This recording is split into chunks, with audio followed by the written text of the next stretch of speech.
కొన్ని ఇక్కడ పెద్ద బల్లు ఉంది అమ్మా నైస్. ఇక్కడ ఇలా అలసిపోతే ఇలా కూర్చోవచ్చు అనమాట. ఇక్కడ ఇవ్వండి మా అమ్మ నాకు కూర్చున్నారు. ఇక్కడ అలసిపోతే కూర్చోవచ్చు అనమాట. చాలా అలసిపోయాను కలిసి. వీళ్ళేమో వాటర్ తాగాలంటే పైగా నడుస్తూ ఉన్నప్పుడు అలసిపోయినప్పుడు వాటర్ తాగకూడదు అంటారు. నాకేమో పిచ్చి దాహం వేస్తుంది. ఇక కొంచెం దగ్గరలో అదిగా నాకు కనిపిస్తున్నా ఆంజనేయ స్వామి ఆలయం ఉంది. మనకు కొంచెం దగ్గర ఇక్కడ ఉంది. రండి చూద్దాం. అంతా అదే కలిసి అంతా కీకారణ్యం చూడండి. కీ కాటుంది కీకారణ్యం అంటే మనం మాకైనా కొనుక్కు పుడుతుంది. అందుకోండి ఓం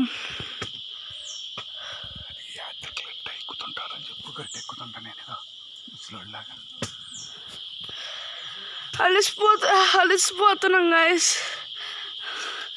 అసలు ఎందుకని ముసలిలాగా ఎక్కుతున్నట్టు అనిపిస్తుంది. దేవుడా ఇంత కీకారణ్యాన్ని ఎలా ఎక్కుతారు బాబు వీళ్ళందరూ. నాకైతే మా వల్ల కావట్లేదు గాయస్.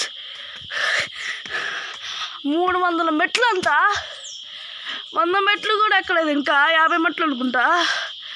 అందో ఎంత ఇంకా అదంతా అలాగా. చూడండి ఆంజనేయ స్వామి దగ్గర మనం ఇప్పుడు వెళ్తున్నాం రండి. చూడండి మామూలుగా నెట్ ఎక్కుతున్నాం చూడండి.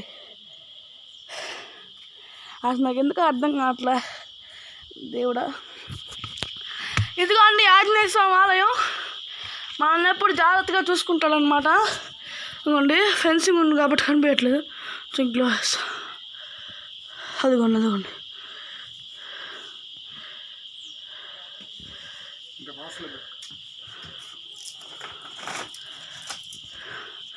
ఇప్పుడు మనం చూసేద్దాం. నెక్స్ట్ మా నాన్న అక్కడ కూర్చున్నాడు. మా నాన్నయ్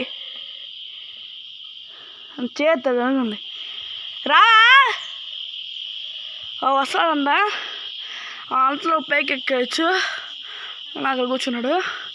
మా అమ్మ చూడండి ఎట్లా ఎక్కుతుందో. మా వల్ల కావట్లేదు గైస్. మా వల్ల కావట్లా. ఒక్కోసారి బీపీ ఎక్కి కిందది కానిపిస్తుంది గైస్. మాకైతే ఇది పావులాగా ఉందో పైపులాగా ఉందో అర్థం కాకుండా ఉంది నాకు.